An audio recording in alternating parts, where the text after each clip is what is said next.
Onikura. This game has a parry, so it makes it into parry review. So even though this game isn't much, and it's actually like a really small game, the game is actually good and it does what it says. This is a parry-focused boss rush 2D game, and the parry is very responsive, and so is the combat. Even though it's all very simple and straightforward because it's 2D, the game plays very well. This is just a demo, but I wanted to keep playing more. So you parry by blocking at the last second.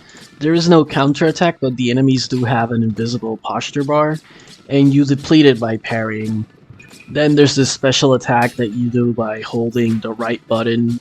You can dash, which is the dodge. The game is just really good. Now, I need to find an excuse to keep yapping because this is a demo, the game is very short. And all the footage that you're gonna see here is the entire demo. It just has 3 bosses, and then like 2 little obstacles during the tutorial phase of the game.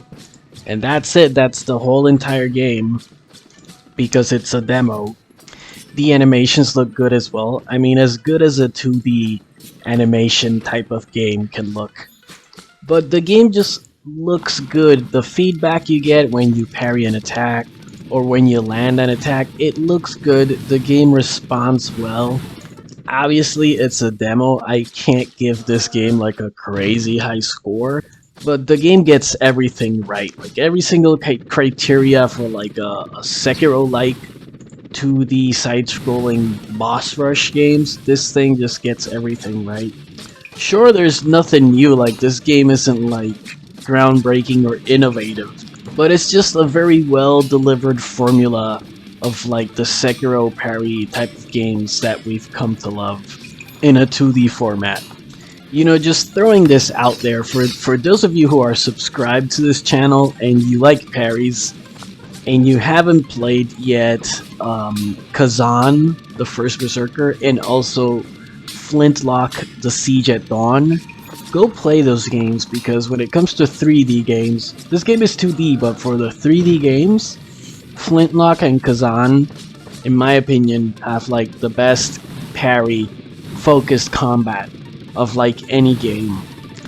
I mean, I like Sekiro and Lies of P as much as anyone, but those games don't have like a direct reprisal that you can perform after your parry. Sekiro and Lies of P are just like parry, parry, parry until the enemy gets tired, and then once he's tired, you can then attack him. No, these other games, Kazan and Flintlock, if you parry, you can counterattack. And basically, anytime the enemy attacks you, he's sentencing himself to punishment from you. My point is, if you can't measure up to the Onimusha standard, at least do what Flintlock and Kazan are doing. That's my second highest standard. Those are like, when it comes to like Souls-like type of games, those are the cream of the crop for me. And this game, this 2D game right here, it's now in like, in my top tier list for like 2D parry-focused games. Which I wasn't expecting, because what the heck even is this game? It came out of nowhere.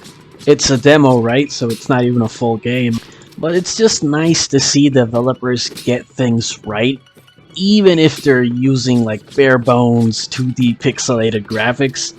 I don't care, dude. Just this is what you want in a game, for it to be good and to do what it's supposed to do.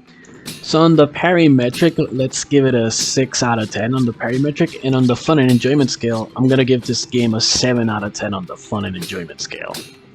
Oh, one detail from this game: if you touch the enemies / bosses, you take damage. So you can't get too close to the enemies in this game, which is, I don't know, I can't hate it and I can't love it either, because that is discretion of the developer whether coming into contact will deal damage. Because it's like a classic Mario formula, where in Mario, if you touch the Goombas, you take damage, so, you know, fair is fair. So anyways, thanks for watching, take care, and enjoy.